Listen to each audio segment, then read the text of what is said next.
We just arrived in yung sa kwarto namin sa hotel.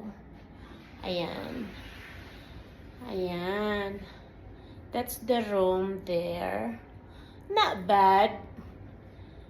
Ganda. Oh.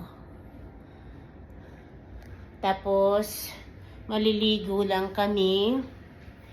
Tapos, and then lalabas kami ng asawa ko mag-dinner.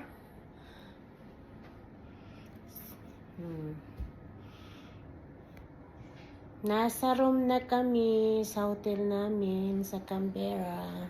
Canberra.